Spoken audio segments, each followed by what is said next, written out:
अस्सलाम वालेकुम ख़वातीन हज़रात, मैं हूं आपका मेज़बान सुमैर। तो आज की न्यू प्रोग्राम में हम आपको खुश आमदीद कहते हैं। दोस्तों, आज भी हमारे पास बहुत ज़बरदस्त खबरें हैं, लेकिन सबसे पहले हम बात करेंगे मरियम नफ़ीस की।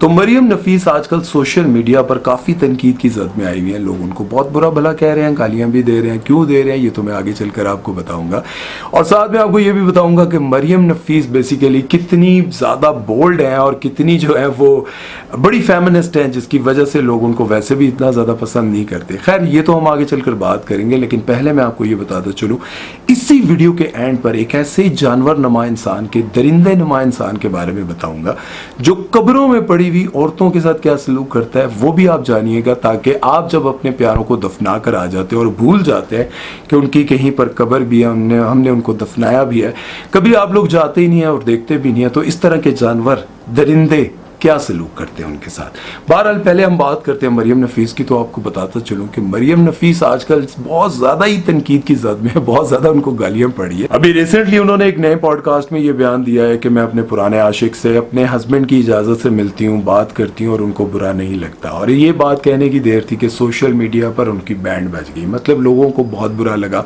और लोगों का ये कहना है कि ऐसी एक्ट्रेसेस की वजह से हमारी बीवियाँ जो है वो हमसे इसी तरह की तवक्को रखती हैं कि हमें उनकी कोई बात बुरी ना लगे, हम उनको कुछ भी ना कहें और वो अपनी ज़िंदगी इसी तरह की गुजारे। लोगों को बहुत बुरा लगा, जाहिर है बहुत सारी लोगों की ज़िंदगियों में बहुत सारे मसाइल होंगे। फिर लोगों ने मरियम नफ़ीस को बहुत बुरा भला कहा। मैं आपको ज़रा बताता चलूँ कि मरियम नफ़ीस जो है वो बहुत ज़्यादा बोल्ड है। अभी पिछले दिनों वो ताबिश हाशमी के शो में आई हुई थी और कह रही थी कि कराची वालों की परफॉर्मेंस बड़ी स्लो है। तो उन्होंने कहा आपके हस्बैंड भी कराची से ताल्लुक़ रखते हैं, उनकी परफॉर्मेंस भी स्लो है। तो वो बड़ी आगे से ना खुश हो रही थी। आप ज़रा बात पर गौर करें कि आपके हस्बैंड भी कराची से हैं, उनकी परफॉर्मेंस भी ज़रा स्लो है। आप समझ रहे हैं कि मैं क्या कह रहा हूँ। तो मरियम नफ़ीस को बिल्कुल भी बुरा नहीं लगा और वो बड़े मज़े से हंस खेल रही थी। और एक और वाक़या अभी पिछले दिनों आपने देखा था जो लाहौर में पेश आया था। कुछ लड़कियाँ जो हैं वो एक स्टोर पर कॉफ़ी ले रही थी और एक लड़के को मारा था।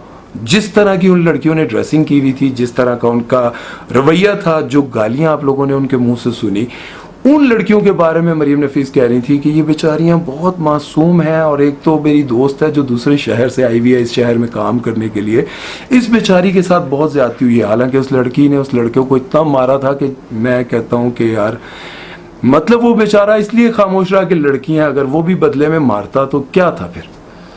लेकिन मरियम नफ़ीस कह रही थी कि वो बड़ी मासूम है। लोगों ने उस वक्त भी मरियम नफ़ीस को बड़ी गालियां दी थी, बहुत बुरा भला कहा था। और अब जो बात उन्होंने कही है कि मैं अपने बॉयफ्रेंड के साथ गपशप लगाती रहती हूँ, मिलती मिलाती रहती हूँ, मेरे शौहर को बुरा नहीं लगता।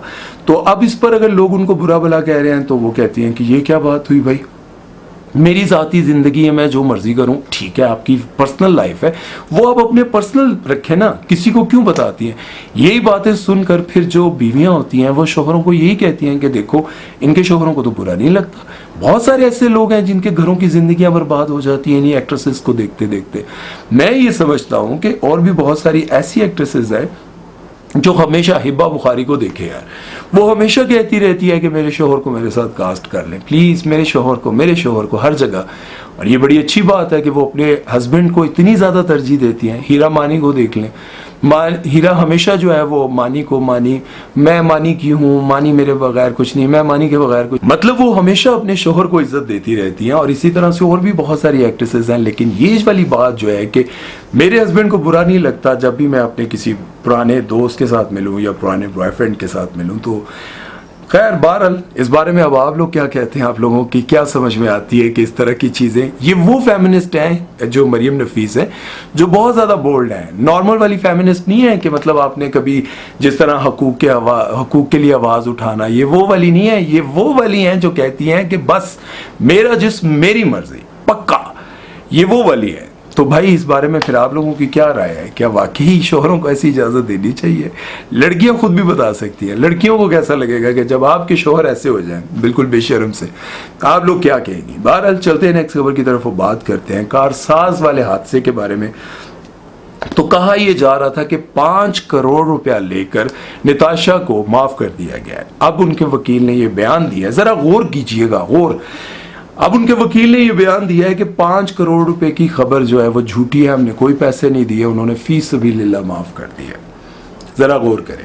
सबसे पहले तो ये सोचना चाहिए जिन्होंने माफ किया है ऐसा हुआ नहीं होगा, लेकिन अगर वो ये बयान दे रहे हैं तो चले मान भी लेते हैं कि एक बुजुर्ग, एक नौजवान लड़की और बहुत सारे लोग जो इस हादसे में जो है मैं तो यही समझूंगा कि शहीद हो गए, जो बेचारे अपने घर से किसी काम के लिए निकले थे और बेगुनाह जो है वो इस नताशा नामी लड़की की तेज रफ्तार गाड़ी का शिकार हुए और वो इस दुनिया से चल बसे। उन लोगों ने अगर इनको माफ कर दिया तो यहाँ पर ये बात सोचने की है कि हमेशा गरीब ही क्यों माफ करता है। अगर किसी गरीब से ऐसा हादसा हुआ होता तो अमीर माफ कर देता। क्या आपकी जिंदगी में ऐसे कितने वाकयात हैं, जरा एक भी मुझे कोई बताए कि किसी गरीब ने किसी अमीर के बच्चे को मार दिया और वो कह रहा हो कि चलो कोई बात नहीं, मैं इसे माफ करता हूँ, खैर है। और दूसरी बात यह है कि इनको बगैर पैसों के माफ क्यों किया। अब लोग ये कहते हैं कि किसी के लिए हम क्या आवाज उठाएं। ये बहुत सारी बातें सोशल मीडिया पर हो रही है कि हम किसी के लिए आवाज क्यों उठाएं। हम खड़े हो जाते हैं लड़ने के लिए, मतलब हम लड़ने के लिए और अपनी जान देने के लिए तैयार हो जाते हैं कि हम नहीं छोड़ेंगे, लेकिन अगला बंदा माफ कर दे तो हम क्या करें। जिस तरह से वो शाहजेब, एक लड़का जो बेचारा अपनी बहन की वजह से, अपनी बहन को प्रोटेक्ट करते हुए, अपनी बहन की इज्जत के लिए मतलब उसको कत्ल कर दिया गया था, शाहरुख जोतई ने कत्ल किया था। तो वो भी लोग कोट करते हैं कि उसके लिए हमने कितनी आवाज़ उठाई और आखिरकार उन्होंने भी माफ़ कर दिया।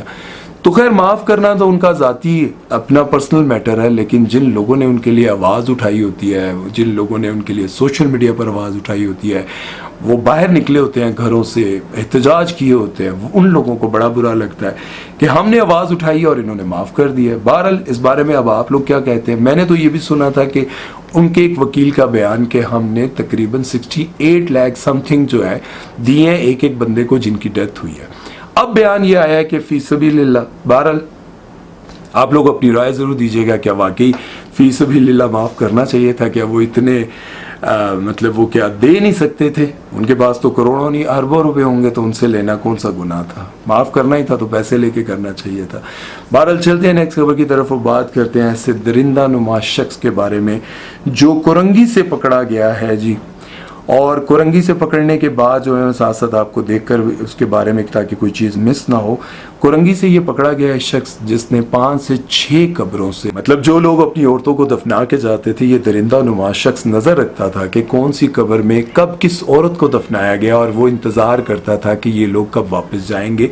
और जैसे ही शाम होती थी या रात होती थी तो ये मुर्दे को निकाल कर, उस औरत को निकाल कर, नाउज़ुबिल्लाह अस्तग़फिरुल्लाह, उसके साथ ज़्यादती करता था और वापस उसको वहीं पर दफना देता था। ये शख्स कुरंगी से पकड़ा गया और आज से 8 साल पहले भी ये कुरंगी नंबर 1 से पकड़ा गया था और वहाँ पर भी लोगों ने इसको बहुत मारा था और इस पर एक मुकदमा भी चला था। उसके बाद जाहिर है इस पर कोई सज़ाए मौत तो थी नहीं, इसको रिहा कर दिया गया और ये बाहर आते फिर यही काम इसने शुरू कर दिया। अभी रिसेंटली जब ये पकड़ने हुआ है तो इसने ये बयान दिया है, इसने ये इंकशाफ किया है कि मैंने 5 से 6 मुर्दा औरतों के साथ जिनसी ज़्यादती की है और दोबारा उनको वापस कब्र में डालकर बंद कर दिया है। तो मैं आपको बताता चलूँ कि ये लोग अब कहेंगे कि अब क्या दौर आ गया, क्या ज़माना आ गया, लेकिन ये बीमारी है नेक्रोफिलिया।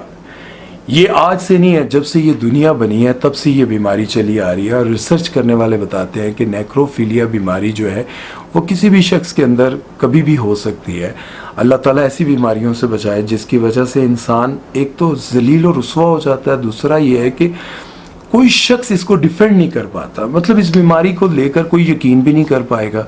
क्योंकि एक नॉर्मल इंसान कभी भी नॉर्मल इंसान कब्रिस्तान में जाते हुए डरता है और उसको अगर पता भी हो कि इस कब्र में मेरा अपना है, मतलब मेरा अपना वालिद है, अपनी माँ है, अपनी बहन है, बेटी है, उसकी हिम्मत नहीं पड़ती कि कब्र की खुदाई अकेले करके उसको निकाल सके। तो जाहिर है कोई बीमार शख्स, ज़हनी बीमार शख्स ही ये सब कुछ कर सकता है। इसलिए मैं आप लोगों को अक्सर कहता रहता हूँ कि जब भी आप डिप्रेशन में जाएं, जब भी आप ज़िंदगी के किसी ऐसे दौर से गुजरे हो जो तकलीफ दे दौर हो, तो आपको डॉक्टर से रुजू करना चाहिए। इसका मतलब ये नहीं होता कि आप पागल हो गए।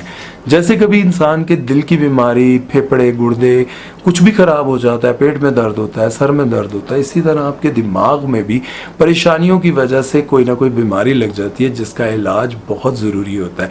लोग क्या कहते हैं, हुण मैं पागला ने डॉक्टर को जा सकता, तो भाई पागला ने डॉक्टर को ना जा सकते, दिमाग के डॉक्टर को तो जा से, ठीक है। तो वही पागलों का भी डॉक्टर होता है, दिमाग का वही जो है। अब जिसका दिल बिल्कुल खाली फारिग हो जाता है तो कहते हैं बेचारे तक दिल, उस पर तरस खा रहे होते हैं। तो जिस बंदे का दिमाग ख़राब हो गया होता है उस पर तरस क्यों नहीं खाया जाता? उसको ये कहते हैं पागल है, नफ्सियाती है, साइको है। ओ भाई, उसको भी इलाज की ज़रूरत है, उसका दिमाग ख़राब हो चुका है। इसलिए जब भी आप डिप्रेशन में जाएं, जब भी तकलीफ में जाएं, जब भी आपकी नींद उड़ने लग जाए, जब भी आप परेशान होने लगें, तो लाजमी डॉक्टर को चेक करवाएं। कहीं ऐसा ना हो कि आप भी किसी ऐसी भयानक किस्म की बीमारी में मुब्तला हो जाए जिसके बाद आपको इसी दुनिया में रुसवा होना पड़े। अपना ख्याल रखें, दुआओं में याद रखिएगा और सुमैर चौधरी को दीजिए इजाज़त। अल्लाह ताला आपको डिप्रेशन जैसी बीमारी में मुब्तला होने से बचाए। अल्लाह ताला आपको इस तरह की किसी भी रुसवाई से बचाए जिससे आप इस दुनिया में जलील हो जाएं, आपके अपने आप से दूर हो जाएं। अपना ख्याल रखिएगा, दुआ में याद रखिएगा। सुमैर चौधरी को दीजिए इजाज़त। अल्लाह हाफ़िज़।